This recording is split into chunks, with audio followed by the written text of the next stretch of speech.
It's the joint venture show. Lil Wayne, Craig Carton. Enjoy yourself. We have Eli Manning stopping by. Darrelle Revis, Hall of Famer, Amar'e effing Stoudemire. Let's go. We about to be the best white boy team out there.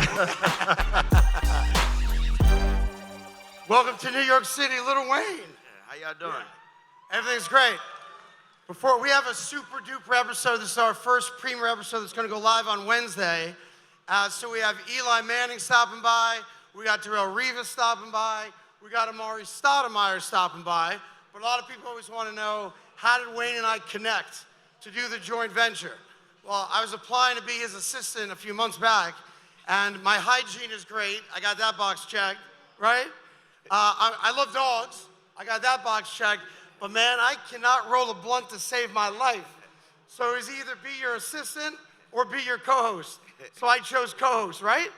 It worked out. And it worked out. Well, great to have everybody here. Great to see you. Fresh off a great show in Chicago. Yeah, man. A couple days ago. And now let's welcome out Tom Brady's daddy, Mr. Eli Manning, two-time Super Bowl winning quarterback and MVP.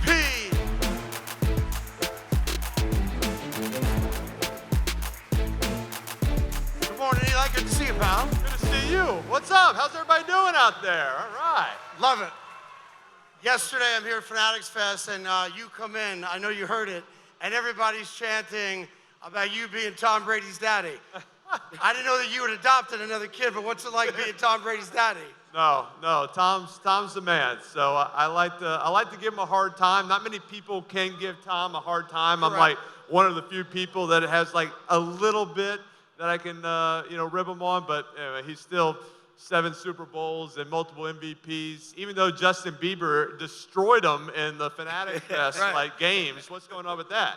So, I mean, that's just embarrassing. A little embarrassing, Tom. Yeah, it's one thing to lose to you, it's another thing to lose to Bieber. Yeah. Well, exactly. And then Come the on. athletic. Bieber, Now, what are are you you doing? two guys good? You know, a few years back, there was a We're little good. beef. This is my I want to make sure you guys are good. That's a New Orleans boy. We man. settled What it on you the mean, Manning man? cast. He came with the Manning cast. We settled it. So, Did you listen to the Carter 5 when he told you to or no? Yes, no doubt. I'm not going to ask you to quote it. Oh, yeah, I can't quote it. Now, Wayne's got this great story. Obviously, you're both from Louisiana, New Orleans area. But you were telling me a story a couple weeks back that when he was a kid and Peyton was a kid, that your Cooper. pops, Arch Manning, Cooper would as take them well. out in the morning. Yeah. Tell that story. I had an uncle that was in jail, and he was getting short on time, so they would give him the opportunity to go clean the city. Because he was still an inmate, they had to clean the city around 4 or 5 a.m. because they would clean the highway right by Newman, and they couldn't be seen by any students. But my uncle said that he's never been out there, no matter if it was 4 a.m., 5 a.m., y'all was on the field already doing, he said either it was Cooper running drills or something, running routes or something. He said, I couldn't believe that. Do you remember those early morning workouts? We did some early morning workouts, yeah. So that's just, we used to play, we played multiple sports. And so we were playing basketball, playing baseball. So the only time we could kind of get together, our receivers, was sometimes early mornings. Wow. And we would get there and work out. And, my dad, we kind of would ask my dad, it wasn't him putting us through workouts, it was us putting him through a workout. Wow. He'd have to go run routes for us sometimes if our receivers, or he would coach up the receivers. I'm like, hey, Dad, will you come with us, coach them up, put them through drills. We can do our drills, and then we'll meet up and kind of teach them the art of running routes. Every good quarterback can always be a great receiver coach. You got to know exactly what the distances is, how to run everything, make they're doing it the same way. So we definitely had some early mornings there in New Orleans, and kind of working when no one's watching. Motivating. No doubt. Motivating. One of the stories, though, is that every now and then you guys would throw the ball to the prisoners, but they couldn't reach you and throwing it back, right? Yeah, it was too far. Too far, they couldn't get it back over. You guys had to come down the hill, hang out with a couple guys doing, It's just like it's a gate. It's just a big fence and then the highway right there, so they could get it over there. You guys lost a lot of footballs that summer. Gotta have a lot of footballs, yeah. All right, let's do some football talk with you. Obviously, you've been asked a million times about the Super Bowl wins, but I don't know if anyone's ever asked you, and I'm interested just as a football fan. First, let's start with the Plaxico Burress game-winning touchdown to win the Super Bowl. Plax has told me that he wasn't covered man-to-man the entire game, and he knew if he ever was, it was a wrap.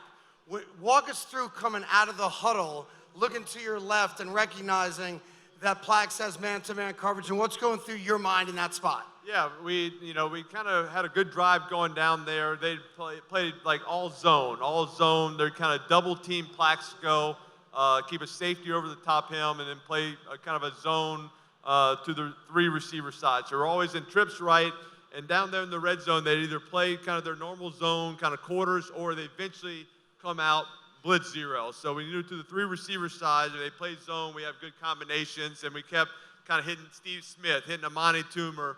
And then finally, on that play, they came out all-out blitz, and we had Plaxico just on the fade route, and you have 6'6" versus 5'7" corner. I mean, there was no doubt where you're going, and he ran a great move. He kind of ran like he was going to run a slant, and a lot of times versus a blitz, our adjustment, when he would just run a hot route, was a slant, and I even thought about signaling the slant to him just to get it out quicker, but I said, you know what, let's just go win this thing. I'm going to throw a jump ball. So I had to throw it a little bit before he was open, because they were bringing one more guy than we could block. So I didn't know if I was going to have someone coming to hit me. And so I just kind of, hey, I'm going to throw it, let him jump ball. But he ran a great little move on the slant fake, the corner bit, and, he's going wide open in the end zone. At that moment, I'm like, please, this ball, come down and bounce. Please, just come down and bounce. Hurry up and get down. Let him catch this thing. And so, but is that slow motion? Like when you release the ball, yeah. Is it wah, wah, wah, it's like they wah? show the clip is a lot of time. It is slow motion. Like, that's how it felt in real life to me. That thing was just hanging up there forever. I'm like, looking at the sideline. I'm like, oh, my God, there's no one near. I'm like, this is happening. And it seems to be up there for so long. But, and even after that moment, still with 30 seconds left on the clock, and they got Tom Brady, Randy Moss. I wasn't real comfortable. I would have liked to won that thing with like 5 seconds left, not 30. But sure enough, couple great plays. They had Brady threw one about 70 yards down the left side. Hit Moss in the fingertips too. Oh my goodness gracious, that was a little too close. How long does it take for it to sink in? Because that year, I'm on the radio. Just came to New York to be on the radio with Boomer. And that's when Jerry Reese goes, we got a skittish quarterback. Obviously, you were well aware of that. Was there any part of you that wanted to be like, who's skittish now, bitch? No, obviously, it was my 4th year in the NFL. We kind of had up and downs. We made the playoffs. We hadn't won a playoff game yet. So, you're kind of fighting for your right to stay in New York. I mean, there was kind of, Coach Coughlin and I were both probably on the edge of whether, hey, are we going to be, are these our long-term guys? Are we going to stick with these guys, or are we going to move on? And so it was, a big year to make the playoffs, but also just get those playoff wins, get to a Super Bowl, and to win it was obviously kind of secured my spot for a little bit longer in New York, and Coach Coughlin's. How long did it take you to go back and watch the Super Bowl? Because I imagine you didn't see the Tyree catch the way we saw the Tyree catch. Right. No, I remember after the game, obviously it's a celebration, it's parties, and with the team, with family.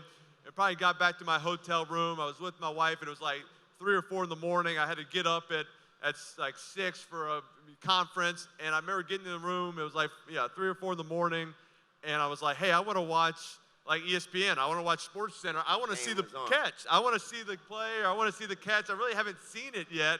Everybody's talking about like what a great catch it was, but I was there, but I didn't see like the slow-mo and how close it was to hitting the ground and everything. So I'm like up there at 4 o'clock and like waiting for the show the highlights again and watching it all and checking out to see the play. So I probably didn't watch the game film.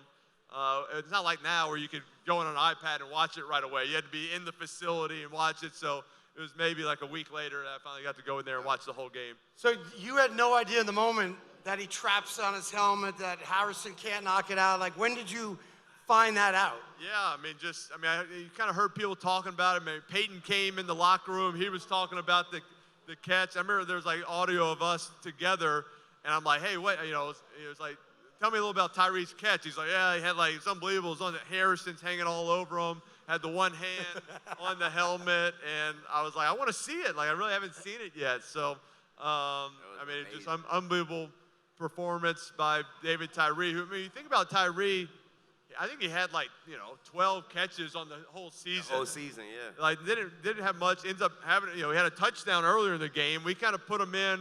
A lot of times he came in to block. He was like a blocking receiver, and we said, hey, we haven't thrown a pass to him down in the red zone yet. Every time he's been in, he's given the block. So now, hey, put him in, do a hard play action, go fake block the safety, and get in there. So he catches a touchdown, and then has one of the great all-time catches. It might be the greatest ever. Catch in Super Bowl history. Exactly. Right? Especially because it was the Super Bowl. Yeah, Super Bowl, the moments, just, third down on a 2-minute drive. Like, he didn't catch that. It falls incomplete. We got 4th and 5, backed up on our own 50-yard line. Also may be a part of the greatest catch ever with Odell, too. Yeah. I don't know why I'm so good at making people make great catches, right? It's a skill. It's an art. You were never the most accurate quarterback. I can throw it like just bad enough where they got to make a great catch. So, Wayne brings up the Odell catch against the Cowboys. That was the Monday night, Sunday night, whatever it was. Like, did you see that catch in the moment? Did you have any idea? Not really. That one I got to see a little bit more because we got to go on the sideline They after, reviewed it, and they're right. like they're reviewing it. They showed it. But I didn't quite realize like it's just like a couple fingers. I was about to say, I don't It's think also Odell knew he caught it. You're right. As a receiver, you always want to like see the ball hit your hands. Even if like one-handed, it's like up there and you're seeing the ball. That one, his hand is so far behind his head, like you have no. Right. It's hard to like know where to put it to catch it when you don't see the ball hit your hands. And just a couple. It was 3 fingers, right? Fingers. So. Yeah. Imagine the things you've done with 3 fingers. I'm just saying, like, we've all done some weird things with 3 fingers, but I never caught a ball behind my head with 3 fingers. I have not. And I don't have the biggest hands either. I've never caught a ball with 5 fingers, so No, not many one-handed catches. That's not in my skill set, Talking to the great Eli Manning, people always debate, would you rather be a Hall of Famer or would you rather be a champion?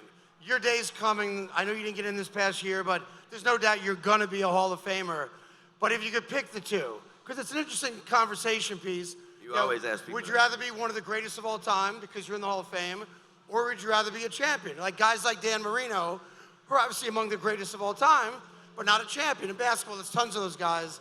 You have the 2 championships, but do you value that over getting the call? Yeah, I mean, I think that is the goal for every season is to win a championship. You're not going out there saying, hey, I'm trying to win individual stats or trying to throw,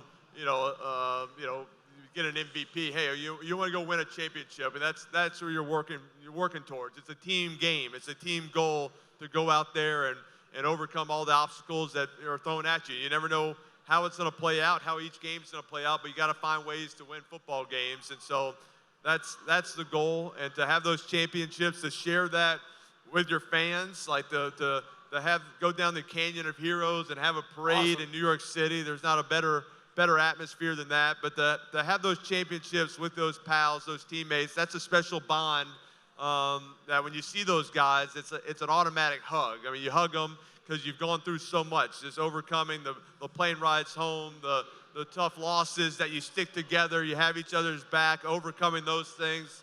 Those are the special memories of those championships. So you can relate to what Jalen Brunson and the Knicks just went through. Obviously, the Giants didn't have a 53-year hiatus between championships, but you could, more than anybody, you know what that's like because it's life-changing. I remember I reached out to Jalen after, talked to him, the day after they won, and just talking about, hey, I'm so excited for what you're about to go through, being a champion in New York City. I said the parade that's about to happen, like just hey, embrace it all, soak it all in. It is special because in New York, I've said it, there might not be a worse place to lose in. Like when things aren't going well, New York is a tough place, but there's definitely not a better place to be a champion in New York City. And the fans, I mean, they're fans. It means something. They're passionate about it. That's why they're tough on you when things don't go well.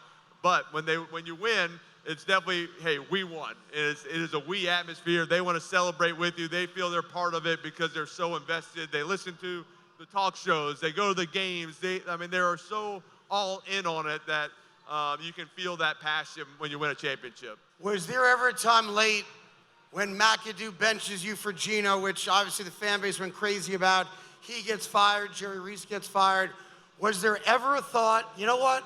I want to prove to them and to everybody else, I got another year in me, where you would have thought to play somewhere else, kind of like what Tom did in Tampa, and a lot of the great quarterbacks have done, late in their careers, or was that never a thought? No, I never wanted to leave New York. I've been here for so long, and I had other players, obviously, that had left the organization. They moved other places, and all of them just said, hey, it's not the same here. It's not the same as the Giants organization, how they do things. It's just different. And I always kind of like, what is it? It's like, it's just different in the sense of like the Giants, all they care about is trying to win championships and putting a great team out there. It doesn't always happen, but from the ownership, from the people that work there, everybody is all in on trying to do whatever possible to be the best and support you and support the players to win championships. And so I never wanted to go to anywhere else and feel anything different. Because it's the toughest fan base, but when you win, like you haven't paid for a meal in 15 years. It reminded me like of New Orleans when the Saints won. It's like the team, the whole city won. That's how it felt like when the Knicks won. Yeah, it's a public trust because we're so vested in the outcome of your games, and you only get now 17 of them. Every game means so much. Like, I got to pack my cooler up. I got to buy my premium sausage. I got to get a good spot in the parking lot. Like, you guys are waltzing in at 11 o'clock. I've been out there for 3 freaking hours, barbecuing, waiting for you to play. It's a commitment. You're committed. And I'm committed. I'm a Jet fan, but it's a different level of there. commitment. That's why it's such a community coming together. You have your people you go to the games with, who you're watching with. And it's great memories and great moments that you get to share with so many people, and that's why winning a championship is so special to so many people. I know we got to let you go in a couple seconds, so 2 last ones for me, and then whatever Wayne's got. You can make the argument that the greatest pass in Super Bowl history is in the second Super Bowl you win, the pass to Mario Manningham up on the left sideline. I'm convinced that that's a blind squirrel finding a nut. Did you see him? Like, walk me through that, because I've watched that play 500 times. I was throwing to him. It's the greatest pass. Like, you can't, like, an inch to the left, incomplete. An inch to the right, out of bounds. Like, you weren't that good. It was like, it was a scenario where he was my third option. We only had 3 receivers went out. We kept the tight end the block. The running back stayed in the block. And we're trying to hit Victor Cruz and Akeem Nicks were to our right, and the Patriots had the perfect coverage really for that whole play. They had that covered. They were really kind of double teaming, playing kind of 2-man to Manningham, and the safety just with me looking right, it was I just thought I could move the safety a little bit, and it really was. I was going to throw it in a spot where either Manningham catches it or it goes out of bounds, and we move on. It's 2nd and 10, and we get out of there. So it's kind of, hey, put it in a spot. Either my guy gets it or nobody. And, again, one of those great catches kind of over your outside left shoulder where, again, he didn't see the balls hit his hands. He also has got to make sure he keeps his feet in bounds while you're going to take a hit. I mean, there's a lot of things going on right there. So great concentration on him. And a lot of times that receiver, actually, when he runs that route, it's like you're getting double teamed. Like I shouldn't be throwing you the ball. The receivers know, they're like, hey, he's not throwing me this ball. I've got 2 people on me.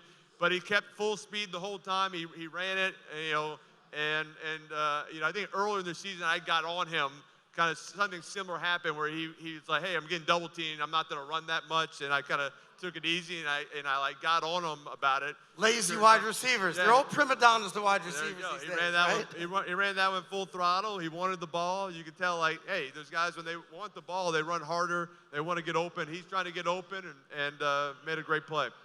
What's the main advice that you give to Arch?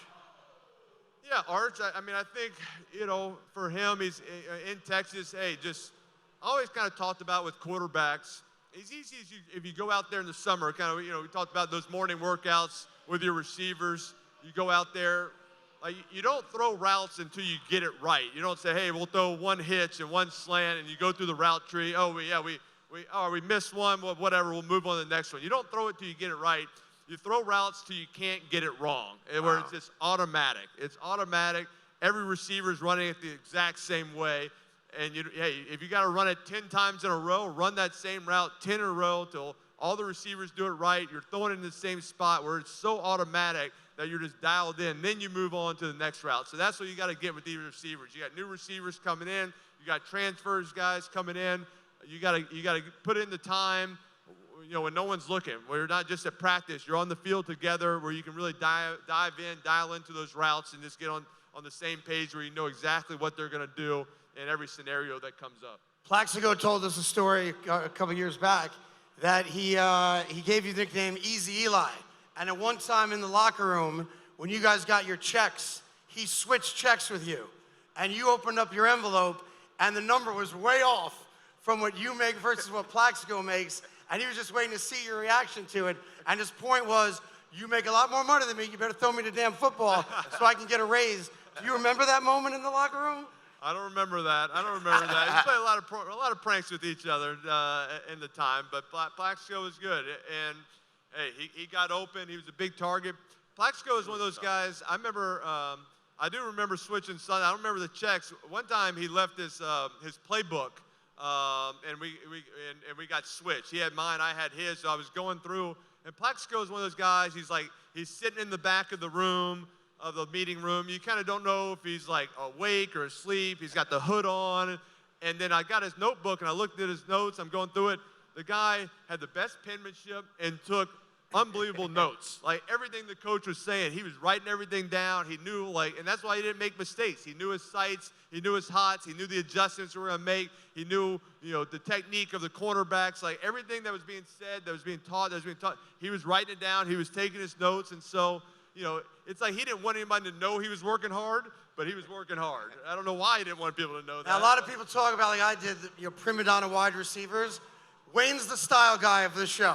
I'm just a hoodie, pickup truck driving guy. Look at her. You're the style guy. You got Kobe on there? Yeah, it's Kobe.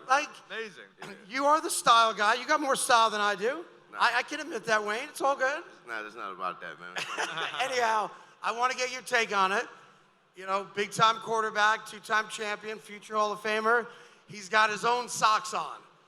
Look at these socks. He's got... That's my dad. Oh, is that your dad? I thought those were Eli Manning's socks. 18 is my dad. You got my pops. Old school, Archie, got my pops. That's a guy that plays a lot of golf. Yeah.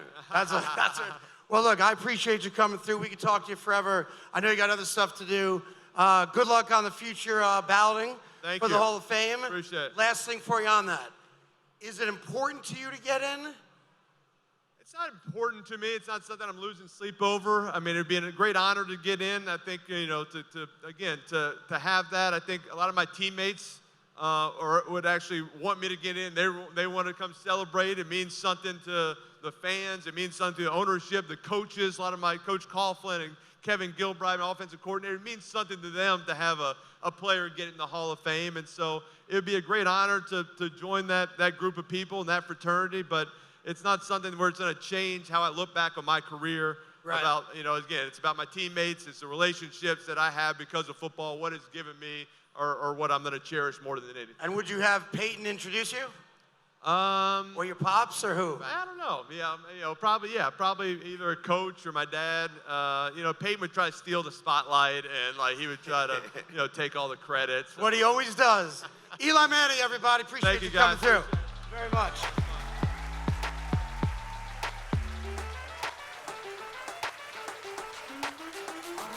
And let's now go to a man who's in the Hall of Fame and who also has a Super Bowl ring, but he's got it with the wrong football team.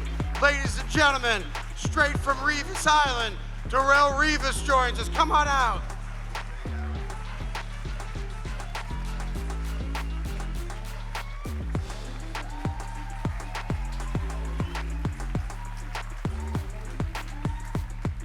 Darrelle Revis. I'm just going to say it out of the gate. You broke my heart. The greatest New York Jet cornerback of all time, Hall of Famer, had to go to New England, had to win a Super Bowl there. I hate you, Darrelle Revis. Let's just get that out of the way. You got it, man. It's okay. I understand. It was all business, though. By the way, you might be the smartest businessman in the history of the NFL. You held out or threatened to hold out every time you were in a contract year, and every single time you won. Was there ever a moment when you were nervous about it, or you're on the phone with your agent going, is this the right thing to do? That was the performance more than business, right? That was the performance. You know, I would say so. You know, as you going through that process, you're just trying to find the best opportunity for yourself. And I think when the other side has their opinion, you have yours. And actually, we all got the deals done. So I was Every time you got it done. yeah, I was able to play, and we came to equal numbers to just get the deals done. And for me, I was just excited to go out there and play football and be with my teammates. I'll never forget Mike Tannenbaum, the GM of the Jets at the time, had this famous meeting with your reps at the Roscoe Diner, which is in East Bum F. You couldn't find it on a map, but they've got great strawberry milkshakes, and that's where you got one of your Jet deals done. Yeah, I don't know how that all came about, but at the same time, I think the contract negotiations got a little intense, and we started to do a little bit of tactics here to just say, hey, let's meet in a location here at the Roscoe Diners, and we still were stalemated on the contract negotiations. And then as we moved forward, they started to understand the value that I brought to the defense and to the team, and we just got a deal done. I want to talk to you about one of the most famous plays in Super Bowl history, because people may not remember you're on the field talking about the Super Bowl, Seattle Seahawks, New England Patriots, Malcolm Butler with the interception. Yes. Everybody wants to know, why doesn't Marshawn Lynch get the ball there? When you break the defensive huddle and you're guarding your guy, I think man-to-man, was Doug Baldwin, I think. I could be wrong on that. Yeah. Walk us through like what's going on through your head when Seattle comes out in that formation. Do you know right away that they're going to throw the football, and give us and the audience an idea of like the specifics going through your head when you guys break that huddle? You're about to lose the Super Bowl, and then, oh my God, they don't hand the ball off. You know, I think that last minute was like a blur. Everything was happening so fast at that time. The play before the interception from Malcolm Butler, he made a great play before. He was in great position. They caught the ball about the 3-yard line. Right. We thought Malcolm Butler was going to pick the ball off, but it was a great play by the wide receiver to make it. So during that time, we look back over to the sideline. We look at Bill Belichick, and we're getting the play signals. And then the time, you're looking at the time, and you're like, whoa, it's only like 10 seconds left. Like, hurry up, let's get the play call in. They give us the play call. We line up. Obviously, we thought that they were going to run the ball in. We looked at their formation. We seen that beast mode. Marshawn Lynch was on the sideline, so we were like, they come out in an empty set, and we're like, Marshawn's not on the field. I don't think they should throw this ball right now. Then we started to think, you know, quarterback draw with Russell Wilson, and as he hiked the ball, he never tucked it. Russell never tucked it. He stood up, he started to look, and they ran double slants. I was on the opposite side guarding Doug Baldwin, and as I'm coming in on a slant, I look to the left, I see Malcolm just slightly jump inside of the receiver and just pick the ball, collided, fell, and everything just erupted in excitement because we knew the game was over at that time. You remember watching that? Yeah. And you're probably yelling at the TV like I am. How did they not run the football? Man, I personally spoke to Sherm about that, man. You got to talk Sherm, make you laugh. Sherm's his whole story about that is incredible. Did you ever find out? You remember the face Sherm made when he? Oh, he was livid. Nobody could believe they did it because Marshawn Lynch. You weren't going to stop Marshawn Lynch in that spot, most likely. No, it's a guaranteed touchdown for Marshawn Guaranteed Lynch, Super Bowl winning touchdown. Have you ever gotten the story about the thought process of why they didn't hand the ball off there? What did the guys say? For us, I mean, you know, we looked at it like, come on now, you should have ran the ball. So we don't know what Pete Carroll was thinking at the time either, but we were just like, this is obvious. The whole stadium knows that you guys should run the ball. So hey, I got a ring out of it. Tom got his 4th ring out of it. And did anybody ever tell you the real story of No, I really Because there's a don't lot know of the real rumors story. out there. I don't know the He real wanted story. Russell to get an MVP. He didn't want Marshawn to be the MVP. There's a lot of different stories about why they decided. Now look at you. Well, I don't know about all that. Well- I heard a bunch of stories as well. There's a lot of stories out there, right? Well, They all didn't that- want Skittles to be the, there's a lot of stuff out there. What did you hear? Tell us the truth. Said they ain't want Skittles. At this point, all that confusion got us a ring. You're not going to tell us. You know the true story. I know the story too, but I'm not allowed to tell it. So I was hoping you might tell us the actual story there. All I can say is when we was in my living room, me, Sherm, and my homie Scoob from out here. So loud, wild. So we bring in Scoob a 49er fan. So we talking about, he just asking Sherm, we bring that up. And Sherm, we didn't get any answers because Sherm got so serious. Like, there was no more laughing, no more joking. So we switched the subject. You gotta let it go, because it's a sensitive topic, because it cost them a Super Bowl, right? Absolutely. Yeah. That confusion of that decision of pass run, I mean, And it was so obvious, give the ball to Marshawn Lynch there. Walk me through when you first go to New England. Obviously, Jets, Patriots, that's a huge rivalry. We hate them, they hate us. Did they start bagging on the Jets as soon as you walked in the locker room?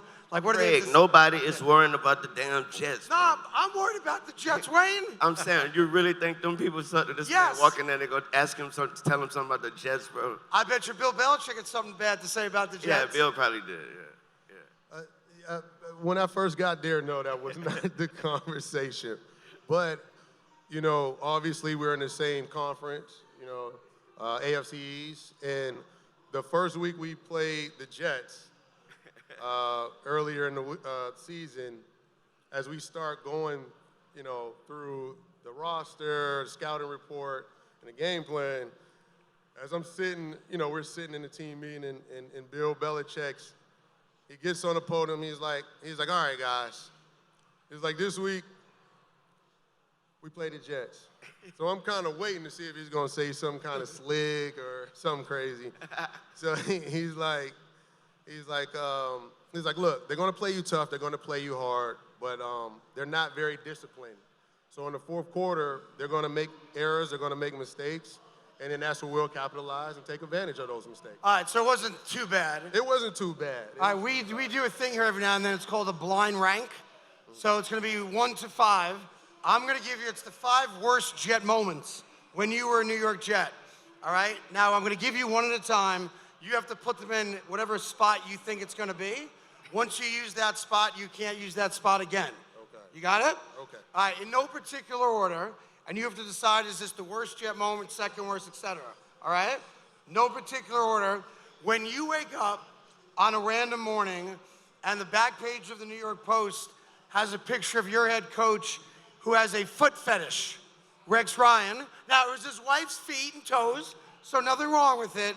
1 to 5, where would you put the Rex Ryan foot fetish as weirdest or worst Jet moments in your career? Go ahead.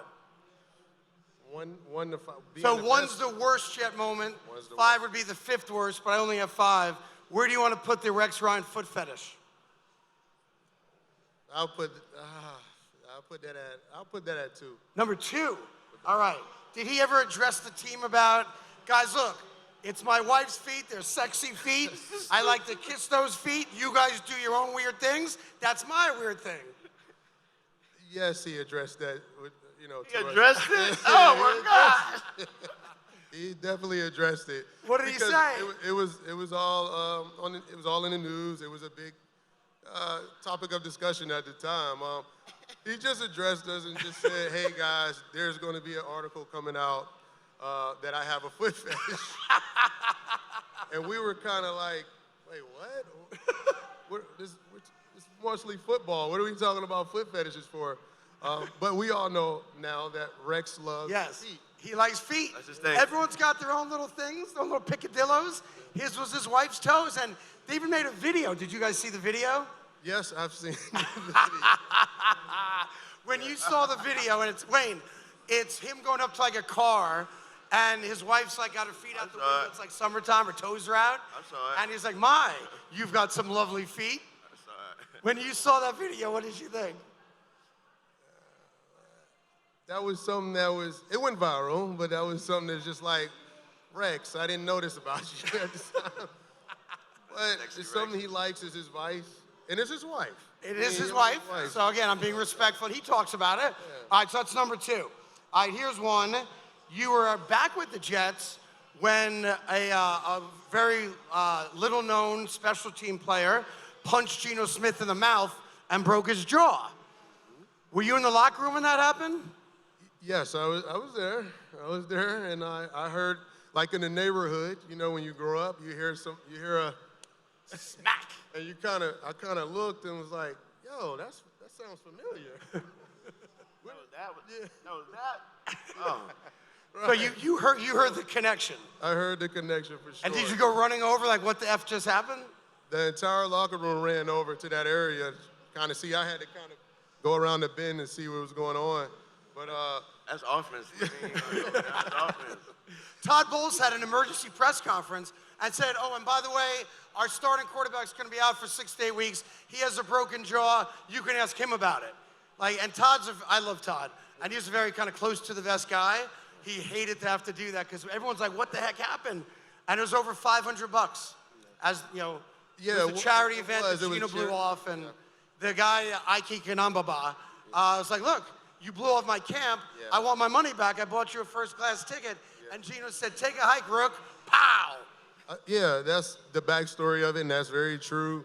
I think it was unfortunate for us as a team because, you know, Gino was definitely going to start, you know, and we were looking, that's what we drafted him for in the second round, and we was looking forward to see him develop and evolve, and that incident happened with a teammate, and then, you know, we got to go back to the drawing board to figure out how we going to win this year. So where do you put that 1 to 5? You can't pick number 2. You've already used number 2.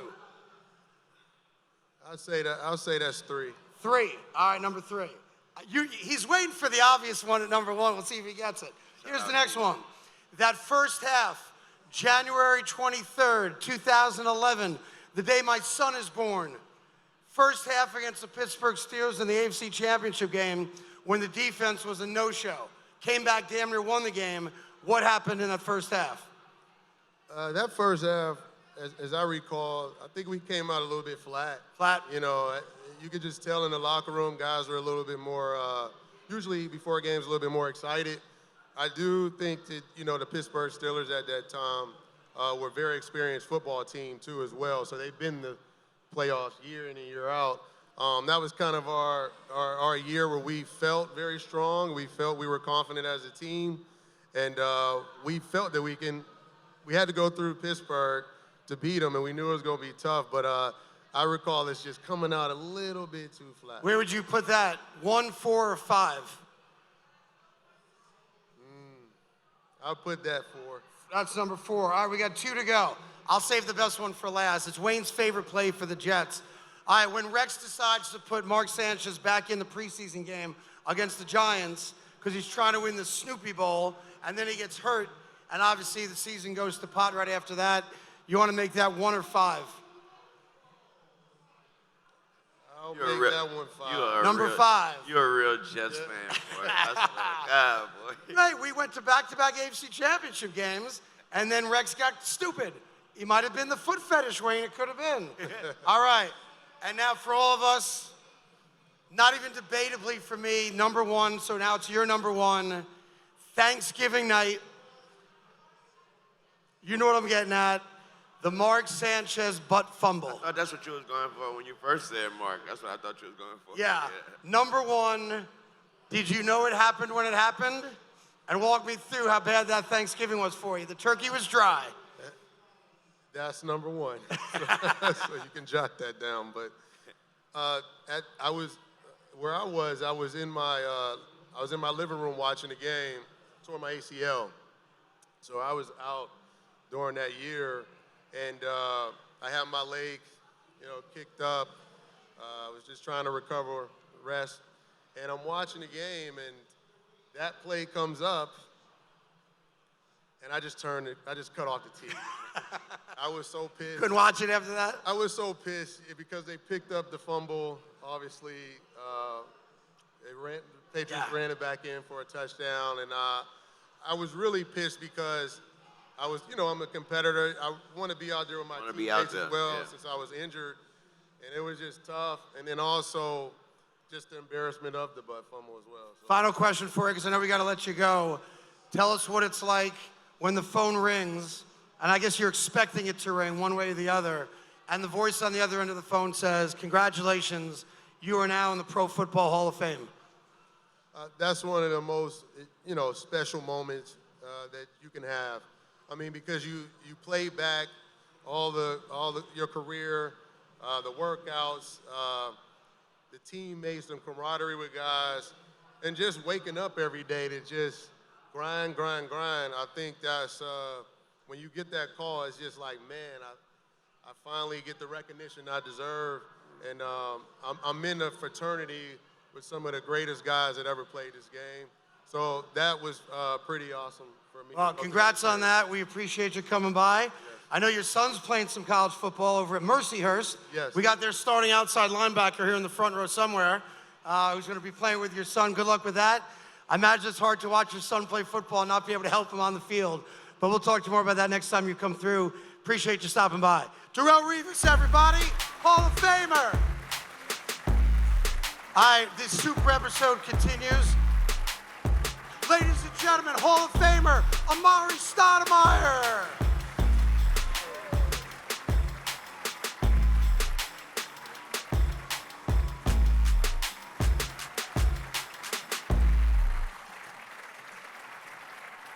That chair might be too small for Amar'e Stoudemire. You good? Good, it feels good. Shalom. Achi. I don't know what that means. 3 Jews on stage. I just say, what? Amar'e effing Stoudemire. Let's go. Hall of Famer. Yes, sir. I'll be honest, I didn't think you were going to get in this time. Did you think you were getting in? You know what? I wasn't sure. You never know. It's up to the Board of Governors and the ones who vote for Hall of Fame. But when I got the call, I was excited about it. Who calls you? How's that work? What's that process? Adam Silver call you? No, it's the Basketball Hall of Fame committee. They call you. So I got a call from, I think his name was John. He's like, Amar'e, I got some news for you. He's like, you're in. Yeah. That was it, you're in. Yeah, so I was like, yeah, let's go. And do you start crying in that spot? Do you are you with family when that happens? Or you tell Yeah, I was excited, man. I was kind of jumping for joy. I called my family right away, told them I'm getting to the Hall of Fame. My mom didn't know what that even meant. She's like, what does that mean? And once I explained to her what it meant, she started crying. It's very emotional. So yeah, my family really enjoyed that. I was so upset with you for so long. First, I loved you because you made it cool to come to the New York Knicks. Wayne knows, it wasn't cool to be a Knick. I was upset. Well, I'm going to get to why I was upset in a second, but I know there's talk that the deal to come to the Knicks almost didn't happen. And if you don't come here, Carmelo doesn't come here right after you. I know this talk, you've talked about it before publicly, you might have gone to Cleveland, right? Around that same time. Walk us through how you left Phoenix and then wind up coming to New York and how close that came to not happening. Well, when I was in Phoenix, I was trying to re-sign with the Suns, right? Because the year before that, we played against the Lakers with Kobe and we lost at the buzzer. And so we were going to try to run it back and get ready for the following season. And so my contract was up. And I was trying to negotiate with Phoenix to stay in Phoenix. And negotiations didn't go as planned. So my plan changed. So I entered the free agency, and I had a few teams. So with free agency, you get like a call. Once 12 o'clock hit at midnight, teams can call you right away and try to recruit you to go to their team. So the Miami Heat called me, the Brooklyn Nets called me, and the New York Knicks called me. And that was it, those 3? Well, it was more. Okay, go ahead. But Mike D'Antoni, who was also a Hall of Famer this year, was coaching the Knicks team, and he coached me in Phoenix previously. So I'm like, well, if I go to New York, I go back to my hometown. I was raised in New York for middle school years, but I get a chance to go back to New York and play with a coach who knows my style. So I was like, it's a perfect fit. So that's why I signed with the Knicks. Yeah, he played under the legendary 7 seconds or less, Yeah. which is really like my sex life for a good portion of my adult life. I was like, if I give you 7 seconds, you better be happy about it, Wayne. But did you? I'm just keeping it real. That's what it was. I don't lie about what my skills are. I ain't gonna lie, I was super happy when you left Phoenix. Yeah. Cause I really did. I thought you, just like you said, you thought you was gearing up to resign to go right back at it with I thought we was, Right. I'm a Laker fan. I thought we was about to see y'all right back again. Right. Right. That boy went, so he went to the Knicks. Oh, as a Laker fan, you were thrilled. Yeah, and that was the Steve Nash, right? He was your point guard. Yeah, exactly. Nash is my point guard, who's also a Hall of Famer. Yeah, we had a good run. You had a great run. You went to the Western Conference Finals, and look, you lost to one of the 5 greatest players of all time. Yeah, 100%. And that great Laker team. Ain't nothing wrong with that, man. Ain't nothing wrong with that. Yeah. Will you walk me through the mystique of Kobe Bryant on the court? Yeah, we've talked about it a lot, like kind of like the MJ mystique, where he had guys in their brain like before tip. Walk me through what your not just relationship was, but how Kobe had that weird presence on the court. Yeah, Kobe was a different type of player, man. He was like, sometimes you think Kobe's an introvert because he's always to himself, but in reality, he was just training and focused. So he was so determined on basketball. So when you try to scout and play against Kobe Bryant, we have an entire game plan on how to stop Kobe. But the game plan never works because Kobe was so passionate about the game of basketball to where he basically understood every single scheme that you can throw at him. So you try to stop him, but you can't stop him because he knows what's going to happen. And he trains for it, and he's ready for it. So that's why for us, it was so hard to beat the Lakers because Kobe was so hard to plan against. But yeah, we were great friends off the court, man. Him and his family, his wife and children was always interacting with my family. So blessed memory. Everyone seems to have that one Kobe story that wasn't made public. Do you have a story that you can share with us? Maybe off the court, like the kind of guy. I know Wayne was very close with Kobe and Vanessa Bryant. Do you have a story that you can share, like a cool memory of Kobe, whether it's on or off the court? I mean, for me, one of the memories I remember the most about Kobe is because I was the type player who would show up an hour or two early. I'd go to the gym, I'd practice or lift weights before practice, and then train before practice, and then He practice. definitely was there. So I was one of those guys too. So I thought maybe when we played for the Olympic team in the USA basketball, I would wake up 5 in the morning. I'd be in the gym by 6. Practice is not till 9, so I'm there at 6 in the weight room. And I get to the weight room, and Kobe's already in a full sweat. I'm like, Kobe, what you doing here, bro? It's 5 in the morning. He's like, man, young fella, I got to get it in. And then so by the time I finish working out and I go to the basketball court for skill development before practice, Kobe's already wrapping up. So I'm like, wait, so this is what he does all season. Like, he's already been doing this. And I'm like, all right, well, I'm there 3 hours early. He's there 5 hours early? Like, what? Is that even possible? This is crazy, man. But that was Kobe. Yeah, it's like you in the recording studio, right? I live in You it. live in like, no joke. Yeah. I went to your house. You're playing the guitar, recording music. It's the same kind of mentality as the greats have. And that's why I always say, no such thing as an overnight success. We just don't see the work that you guys put into the craft, right? Right, exactly. Yeah, which is why you and Kobe got along so well, probably. Huh? Like, that's why you and Kobe had that mutual respect. That, and also he loved the music. Also, we kind of grew up together, timing-wise, so he loved the music. Of course, I loved him as a player. Once we met, became homies. That was it. And I got to ask you a question, because I'm a diehard Knicks fan, and Knicks, of course, are champions now, which we'll get to in a second. But I don't know that you've ever talked about it publicly, and I need an answer. I need an answer. Why did you punch the fire extinguisher in Miami? What happened? Why did you punch it? And what's the true story of that postseason when the Knicks' hopes came crashing down because you took out anger or something on a stationary object against the wall? That's what everybody thinks, and everyone has a misconception of what actually happened. Tell us. So in that game, it was a frustrating game, and we lost a close game to the Miami Heat. Right. And as I'm walking down the hallway, I reached behind me to hit the wall. So I'm reaching behind me. Okay. And when I reached behind me, my hand caught the edge of the fire extinguisher case. Oh, that little red box. And I had no idea. So when I walked into the locker room, my teammate was like, Amar'e, look at your hand. And I looked down, I was like, oh. So that's how it happened. It was an accident. I tried to hit the wall behind me. So you were angry. You did try to punch a wall or hit it behind you. Just dumb luck you hit the fire extinguisher box? Yeah, exactly.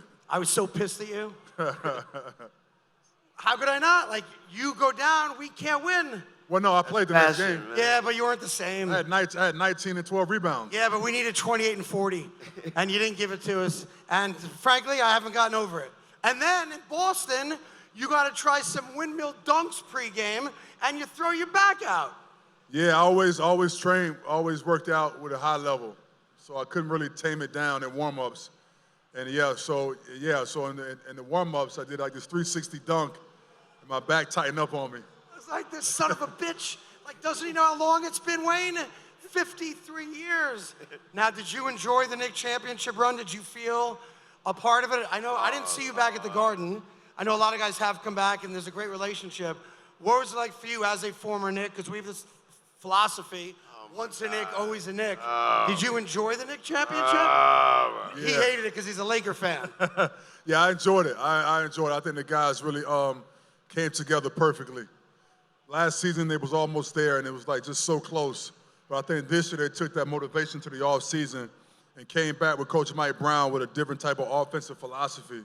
And they were able to come together and win that championship, so it's fun to watch. It's so much fun for me just busting Wayne's chops about it, because as Lakers, you may not win another championship for decades now. All right. Yeah. Well, I don't know. You got a good squad. You got Luka. Man. So Luka may be able to try to gather up something and get for the Lakers. Yeah, all right, man. What? We about to be the best white boy team out there. Right now, I'm a champion. I love it. All right, let's talk about Linsanity. You were still a Knick when it happened. There's been a lot of talk how some of the guys didn't like the fact that Jeremy Lin was getting all the attention. There have been rumors out there that J.R. Smith and Melo refused to pass him the ball, didn't want him to get all the accolades. He had a 3-week run where he might have been the best player in basketball. You had a sideline seat for all of it. What was going on with the Knicks? And were the dudes in the locker room like, man, we don't want this, young, unknown Chinese-American guy to steal all our thunder? What really happened there? No, I was all for it. I think when I was, so when Jeremy Lin was with our team, he was like the 12th guy on the team. So we for a while, we didn't even realize he was on the team. And then once some guys got hurt and he had to step in and play.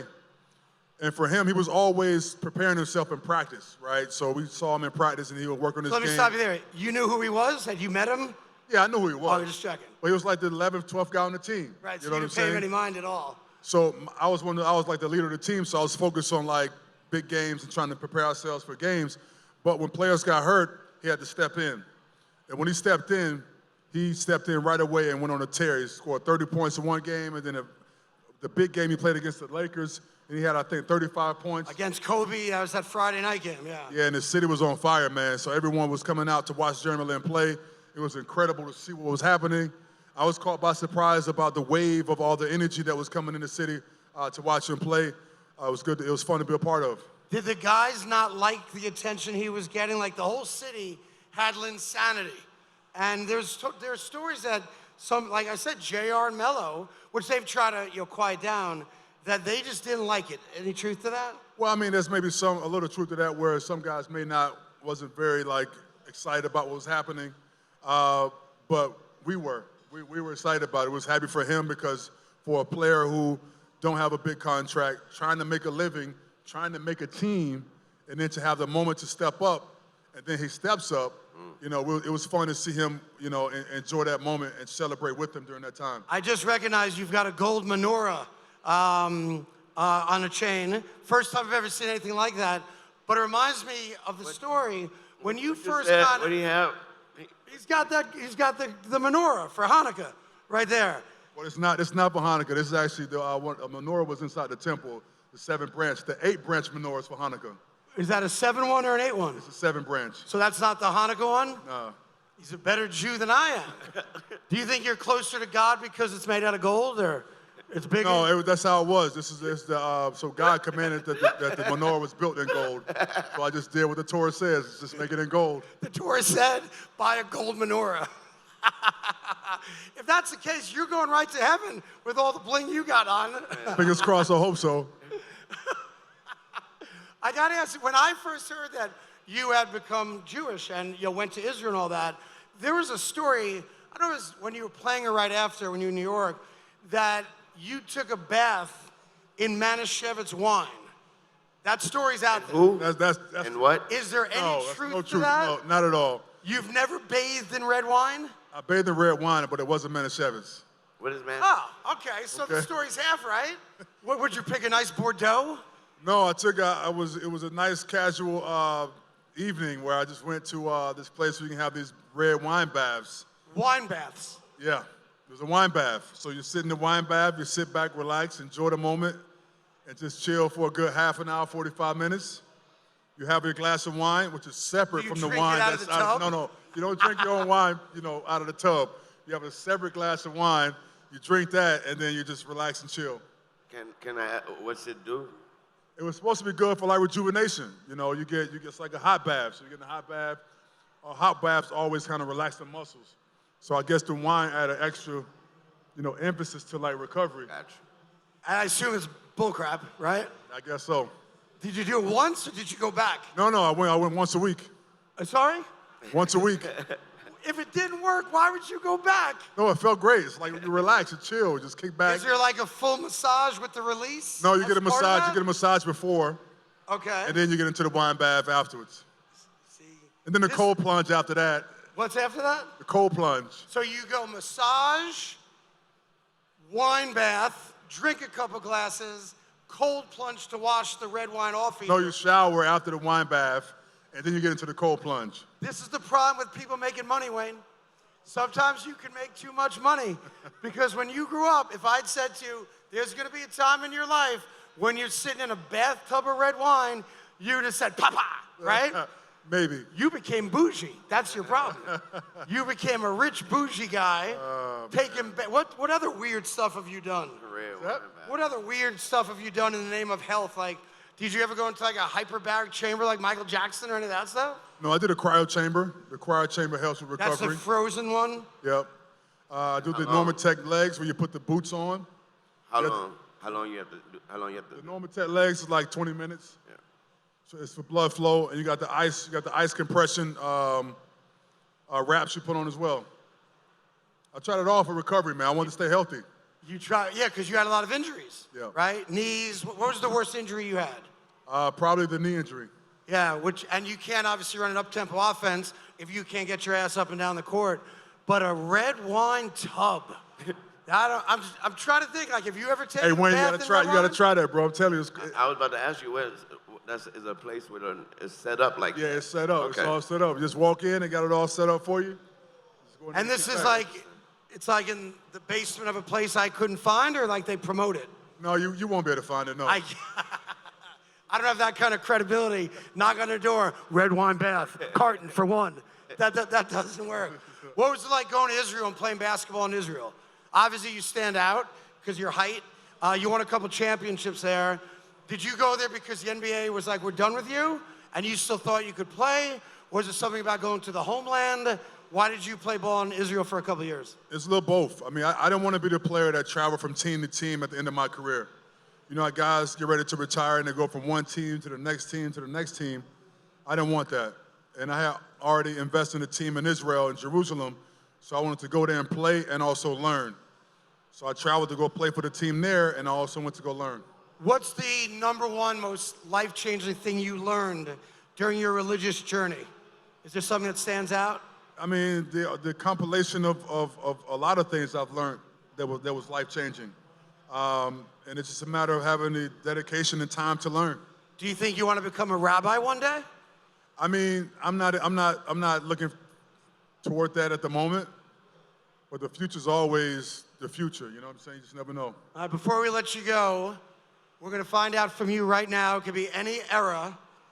What is your starting five if you have to save the world in a basketball game, kind of like Space Jam 1, what we call the good one, okay? What's your starting five to save the world? And we'll go in order. Point guard. My all-time favorite Your point guard. not favorite. If you want to save humanity, all right, the world's going to explode if your team loses this game. What is the Amar'e Stoudemire starting five? And you could pick of any era, I don't care. You have to win this game or everybody here's dead. Point guard, Magic Johnson. Magic Johnson. Aye. Point guard. You good with that one, Wayne? Yeah. What? Because you're going to have to come up with a team that beats his team. Okay. Shooting guard. Michael Jordan. Michael Jordan. I think it's a wrap right there. That's why I'm asking you how I'm going to do that. Go ahead. Okay, so you got Magic and Michael in the backcourt. Small forward. LeBron James. Okay, that's a pretty good team. Pretty good team. I mean, it's not koozie, but it's a good team. Go ahead. Power forward. Power forward. It's a tough one.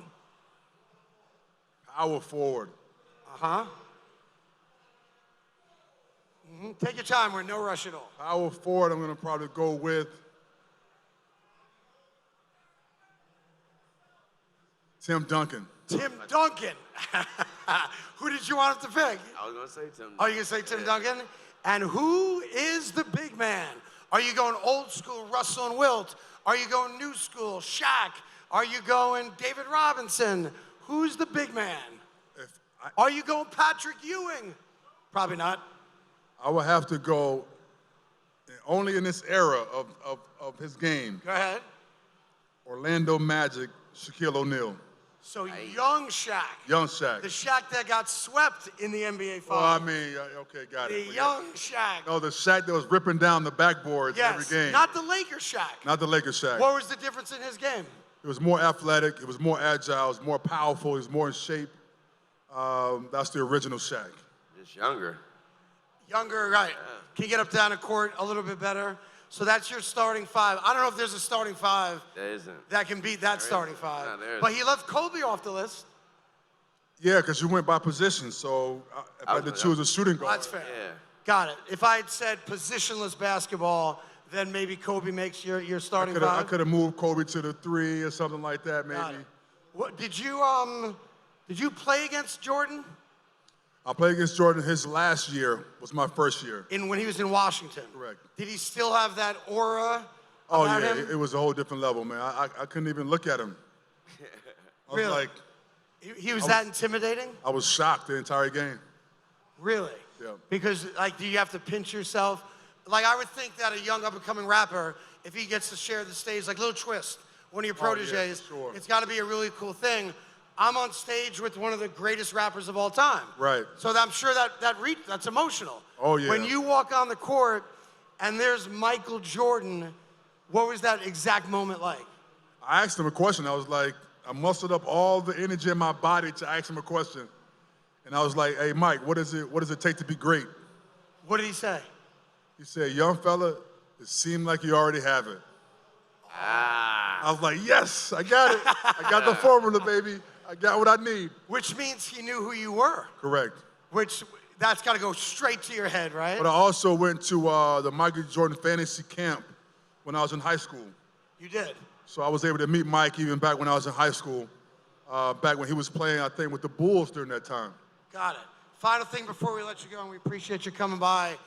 You have any regrets at all in your NBA careers or something you thought you might accomplish, you didn't? Or when you look back and go, man, I had a great career, a Hall of Fame career, but I wish I had done blank? I mean, I wish I would have won a championship. We had a great chance to win a championship in Phoenix.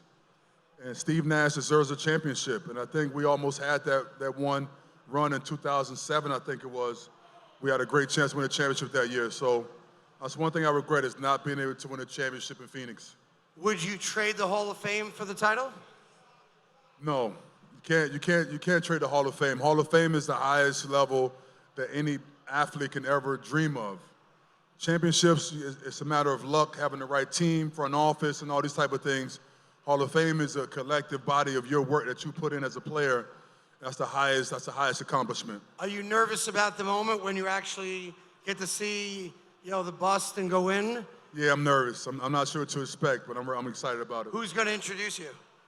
I have Rick Welch, I have Tracy McGrady, Grant Hill, Jerry Colangelo, Mike D'Antoni, Steve Nash. Oh, they're all coming to support you. They all going to be there support. Well, look, it's a pleasure meeting you, pleasure having you out here at Fanatics Fest and joining us on the joint venture. Thank you. It's our premiere episode. Hall of Famer, Amar'e Stoudemire. Yes, sir. Appreciate you, pal. All good, all good.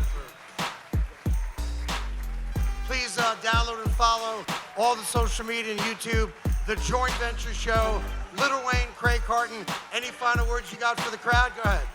Congratulations on the championship, for real, for real. And we'll see you down the road. Peace out.